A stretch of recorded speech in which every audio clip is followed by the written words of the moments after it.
Building को अब शुरू करो। ताजमहल जो बनाया गया है ये शाहजहां ने अपनी थर्ड वाइफ मुमताज़ की यादगार में बनाया था। मुमताज़ रहने वाली ईरान की थी जिससे शाहजहां ने लव मैरिज की थी। 3 वाइफ, इससे पहले 2 वाइफ थी, उनका नाम फतेहपुरी बेगम और दूसरी वाइफ का नेम खंडारी बेगम था। पहली वाइफ और दूसरी वाइफ से अरेंज मैरिज की, तीसरी वाइफ से लव मैरिज की। तो पहली दूसरी वाइफ के कोई बच्चे नहीं थे। थर्ड वाइफ के 14 बच्चे थे, जिसमें कि 8 बच्चों की तो जन्म के समय डेथ हो गई, 6 बच्चे लाइव थे, 4 बेटे 2 बेटियां थीं, दारा शिको सुजात मुराद औरंगजेब। औरंगजेब शाहजहां का छोटा बेटा था, 2 बेटियां थीं, जहां आरा और रोशन आरा।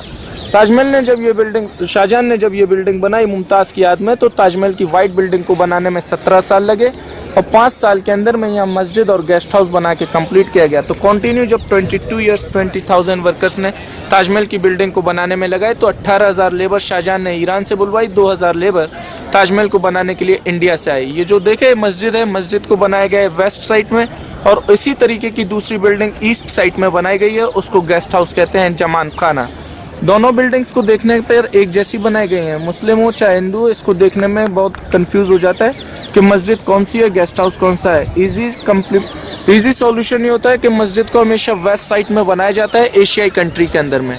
वेस्ट में इसलिए बनाया जाता है कि जो डायरेक्शन है मक्का मदीने का, सऊदी अरब का, वो वेस्ट में है, इसलिए मस्जिद वेस्ट में बनाई जाती है। ताजमहल की बिल्डिंग को बराबर देखने के लिए उधर में एक प्रैक्टिकली बिल्डिंग बनाई गई गेस्ट हाउस की, ताकि ताजमहल की वाइट बिल्डिंग को आप लोग लुक लाइक 4 साइड से सेम देख सकें। ये जो 4 मीनारें दी गई हैं ताजमहल की, चारों मीनारें देखने में तो सीधी नजर आती हैं, but these are not look like straight 4 minarets. 2 degree outside में टिल्टेड हैं। अल्लाह ना करे कभी अर्थक्वेक, आंधी, भूकंप या तूफान ना जाए, जिसकी वजह से ये चारों मीनारें ताजमहल के अंदर में न गिरें, आउटसाइड फॉल डाउन हो जाएं। ताजमहल बिल्डिंग को इधर में व्हाइट मार्बल देखिए, तो व्हाइट मार्बल जो है इंडिया का है, जो राजस्थान मकराना से आया था, आगरा से 450 किलोमीटर है। और रेड स्टोन जो आया वो यहाँ फतेहपुर सीकरी से आया, जो आगरा से 45 किलोमीटर है। इस बिल्डिंग की टोटल हाइट दी गई है 245 फीट और चारों मीनारों की हाइट दी गई है 175 फीट। मेन डोम को देखिए, तो मेन डोम के ठीक नीचे में शाहजहां और मुमताज की ओरिजिनल मकबरा दिया गया है। ओरिजिनल मकबरा 1 साल में 3 बार दिखाया जाता है, और डुप्लीकेट मकबरा है वो आप लोग एग्जैक्टली एवरीडे देख सकते हैं, कोई भी डिफरेंट नहीं है। लेकिन डोम के ऊपर में जो पूरा कलश लग रहा है, उस कलश के ऊपर में हाफ मून दिया गया है, जो मुस्लिम लोगों का सिंबल होता है। और डोम के हाफ मून के बिल्कुल मिडिल में अल्लाह लिख रहा है, और इसके बैक साइड से देखें तो मोहम्मद लिखा गया है। इस डोम के मिडिल में देखिए बहुत सारे डोम्स के ऊपर में हुक लगाए गए हैं। 1971 के अंदर में इंडिया पाकिस्तान वॉर हुआ था, तो उस वॉर टाइमिंग में इस बिल्डिंग को काले कपड़े से इंडियन गवर्नमेंट ने कवर्ड कर दिया था, ताकि ये बिल्डिंग्स नाइट के अंदर में ग्लो होती हुई दिखाई ना दे।